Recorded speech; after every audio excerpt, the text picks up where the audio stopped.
السلام علیکم۔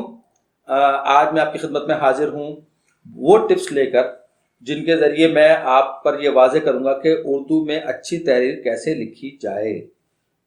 ہر شخص ہم سے پوچھتا ہے کہ جناب ہم ایک اچھی تحریر لکھنا چاہتے ہیں، ایک رواں تحریر لکھنا چاہتے ہیں، لیکن رواں تحریر سے بھی پہلے آپ کا املا اور آپ کا جملہ درست ہونا چاہیے، یہ بہت زیادہ ضروری ہے۔ تو میں نے کچھ پوائنٹس نوٹ کیے ہوئے ہیں، میں پوائنٹس پڑھتا جاؤں گا اور ان کی وضاحت بھی کرتا جاؤں گا۔ سب سے پہلے میں آپ کو بتاؤں گا ان 4 ویب سائٹس کے بارے میں جو آپ کے کام آ سکتی ہیں اردو لکھنے میں بھی اور انگریزی سے اردو ترجمے کے معاملے میں بھی۔ سب سے پہلے اچھی اردو کے لیے میری نظر میں 2 ویب سائٹس ہیں جن کو میں سب سے بہتر سمجھتا ہوں، اور میں نے ابھی تک جتنا میں نے انٹرنیٹ استعمال کیا ہے اس میں نے ان کو سب سے مفید پایا ہے۔ ایک تو ہے udb.gov.pk، یہ اردو لغت بورڈ یعنی اردو ڈکشنری بورڈ کی آفیشیل ویب سائٹ ہے۔ یہاں پر آپ جائیں گے تو یہاں پر آپ کو نہ صرف یہ کہ اردو الفاظ کے آپ کو معنی ملیں گے آسان زبان میں، بلکہ ان سے کون کون سے دوسرے الفاظ ڈرائیو ہو رہے ہیں یعنی کہ مشتقات جو ہیں ان کے بارے میں بھی پتہ چلے گا۔ اور سند بہت زیادہ ضروری ہوتی ہے کسی بھی زبان میں مستند الفاظ کے لیے، تو سند آپ دیکھیں گے کہ کیا سند مل رہی ہے، کس زمانے کی سند ہے، اس طرح سے آپ کو رہنمائی ملے گی اور آپ کو اچھی اردو کرنے میں بہت مدد ملے گی۔ ٹھیک اسی طرز پر بنائی گئی ایک اور ویب سائٹ ہے، اس کا نام ہے اردو لغت .info۔ اگرچہ کوئی سرکاری ویب سائٹ تو نہیں ہے، لیکن یہاں پر بھی بہت زیادہ معیار کا خیال رکھا گیا ہے، اور اردو لغت بورڈ کے بعد اردو لغت .info وہ دوسری ویب سائٹ ہے جو میں کہوں گا کہ آپ کو استعمال میں رکھنی چاہیے اچھی اردو کے لیے اور اپنی اردو کو بہتر بنانے کے لیے۔ لیکن اس کے لیے ضروری ہے کہ آپ کے پاس اردو کی بورڈ بھی موجود ہو، کیونکہ آج کل انٹرنیٹ پر اردو ٹائپنگ بہت زیادہ چل رہی ہے۔ یہ تو ہو گئی وہ ویب سائٹس جن کے ذریعے آپ اپنی اردو کو بہتر بنا سکتے ہیں۔ اب ہم آتے ہیں ان 2 ویب سائٹس پر جو انگریزی سے اردو ترجمہ کرنے میں آپ کی بہت مدد کریں گی۔ ان میں سے ایک سابقہ مقتدرہ قومی زبان نامی ایک ادارہ ہوتا تھا سرکاری سطح پہ، اس کی ویب سائٹ ہے جو اگرچہ اس وقت بہت اچھی حالت میں نہیں ہے، لیکن کہتے ہیں نا کہ کچھ نہ ہونے سے کچھ ہونا بہتر ہے، اور اس کی جو ویب سائٹ ہے اس کا میں آپ کو پورا URL بتا رہا ہوں، تھوڑا سا لمبا ہے، اور وہ ہے nlpd.gov.pk/لغت LUGHAT لغت۔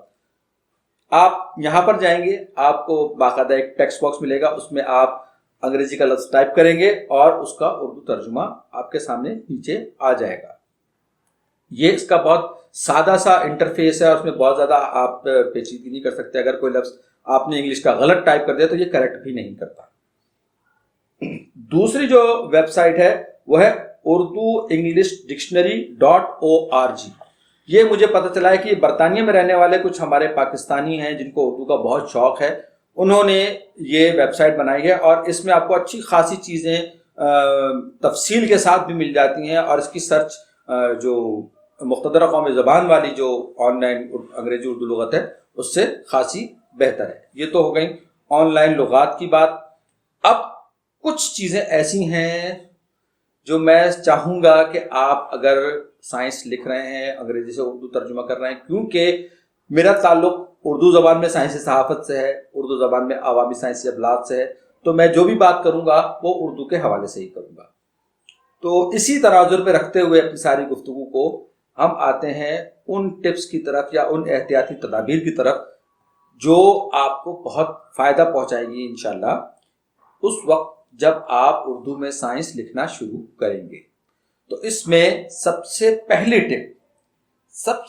ٹپ جو میں ہر سنجیدہ رائٹر، ہر سنجیدہ لکھاری، ہر سنجیدہ قلمکار کو میں مشورتاً کہتا ہوں کہ اگر آپ انگریزی سے اردو ترجمہ کر رہے ہیں تو میرے ہاتھ جڑوا لیجیے، خدارا آپ گوگل ٹرانسلیٹ پر کبھی بھروسہ مت کیجیے گا۔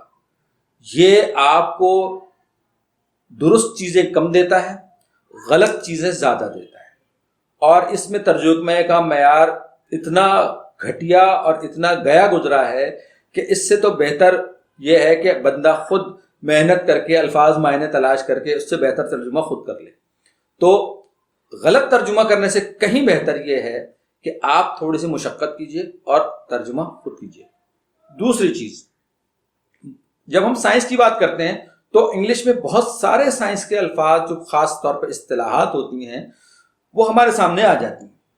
اب ان خصوصی الفاظ یا اصطلاحات کا اگر ہمیں ترجمہ کرنا تو سب سے پہلے ہم سمجھیں تو صحیح کہ وہ لفظ ہے کیا، اس کا مفہوم کیا ہے، وہ کس طرح سے اس کی وضاحت ہوگی۔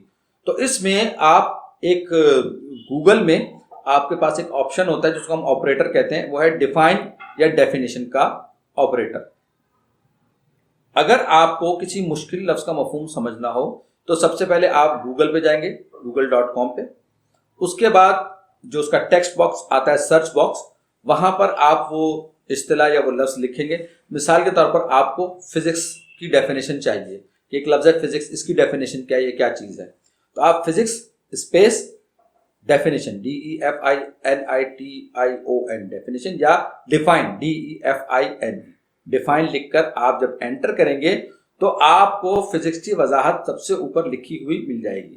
زیادہ تر جو انگریزی کی اصطلاحات ہیں، چاہے وہ پرانی ہوں چاہے وہ نئی ہوں، ان کی وضاحت اسی طریقے سے آپ کو ڈیفائن آپریٹر کے ذریعے مل جاتی ہے، اور یہ اس سے بڑی مدد ملتی ہے۔ آپ اس طریقے کو سیکھ لیں گے تو انشاءاللہ آپ کو بہت افاقہ ہوگا۔